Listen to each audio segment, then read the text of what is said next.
चलिए अगली खबर का रुख कर लेते हैं। खबर आपको बता रहे हैं देहरादून से, जहां चारों धामों में कपाट बंद होने की तिथि तय। चारों धाम में बढ़ने लगी है श्रद्धालुओं की संख्या। 14 नवंबर को गंगोत्री धाम के कपाट बंद होंगे, तो वहीं 15 नवंबर को यमुनोत्री धाम के कपाट बंद होंगे।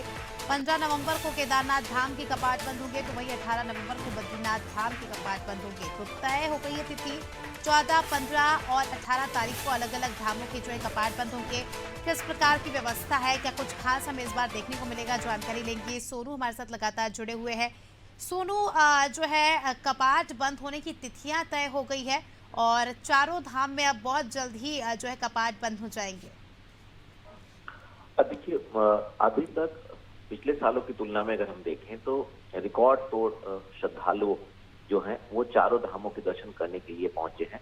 और अभी चूंकि अब कपाट बंद होने की प्रक्रिया शुरू हो रही है, तो ऐसे में जब तक बद्रीनाथ धाम के कपाट अंतिम धाम के रूप में बंद किए जाएंगे श्रद्धालुओं के लिए शीतकाल के लिए 6 माह के लिए, तो निश्चित तौर पर तब तक अभी और श्रद्धालु यहाँ पहुंचेंगे। और जैसे ही कपाट बंद होने की अब प्रक्रिया शुरू हो रही, तो बड़ी संख्या में श्रद्धालु जो हैं वो उत्तराखंड का रुख कर रहे हैं। और जो व्यवस्थाओं का जहां तक सवाल है, तमाम व्यवस्थाओं को सरकार मुकम्मल कर रही है। पहले से ही अधिकारियों को जिम्मेदारी सौंपी गई है। इस वक्त भी लगातार अधिकारी, न सिर्फ जनपद स्तर के अधिकारी बल्कि शासन के स्तर के अधिकारी जो है वो समय समय पर व्यवस्थाओं का अपडेट लेते रहते हैं। कई बार मुख्यमंत्री समीक्षा बैठक कर चुके हैं, मुख्य सचिव के स्तर पर समीक्षा की जाती है।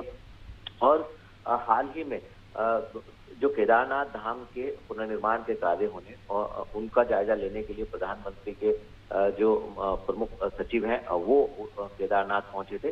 तो तमाम व्यवस्थाओं को मुकम्मल किया जा रहा है और कपाट अब जब बंद हो जाएंगे 6 माह के लिए शीतकाल के दौरान, तो इस दौरान तमाम श्रद्धालु जो हैं वो जो शीतकालीन गद्दी प्रवास स्थल होता है वहां पर दर्शन कर सकेंगे। अगर हम केदारनाथ की बात करें तो ऊखीमठ में ओंकारेश्वर मंदिर में भगवान केदार के दर्शन हम कर सकते हैं। और इसके अलावा अगर हम बद्रीनाथ धाम की बात करें तो बद्रीनाथ धाम के बद्री विशाल जी के जो दर्शन है वो हम पांडुकेश्वर में कर सकते हैं 6 माह के शीतकाल के दौरान। इसके साथ साथ यमुनोत्री गंगोत्री धाम के भी, अगर हम यमुनोत्री धाम की बात करें तो वो खरसाली में, और जो गंगोत्री धाम की अगर हम बात करें तो मुखवा में हम जो है वो शीतकाल के दौरान दर्शन कर सकते हैं। तो सरकार ये भी सुनिश्चित कर रही है कि आने वाले समय में जो शीतकाल की जो चारधाम की यात्रा होती है उसकी व्यवस्थाओं को बेहतर किया जाए। और शीतकाल के दौरान भी श्रद्धालु जो हैं, जो शीतकालीन गद्दी स्थल है, प्रवास स्थल है, वहां पर जहाँ की नियमित रूप से पूजा पाठ होती है वहां पर दर्शन करने के लिए पहुंचे। तो अब चारों धामों के कपाट बंद होने की तिथि तय हो गई है। और अब जो आगे की प्रक्रियाएं हैं, चाहे वो पंच पूजाएं हों, चाहे वो अन्य व्यवस्थाएं हों, उनको मुकम्मल किया जा रहा है। बिल्कुल सोनू, और अद्भुत नज़ारा जो है हर साल इस दौरान देखने को मिलता है। साज सज्जा की भी अगर बात करें तो काफ़ी अनोखी तस्वीरें इन चारों धामों से सामने निकल कर आती है। श्रद्धालु भी जो है बड़ी श्रद्धा से आखिरी बार जो है दर्शन करते हैं।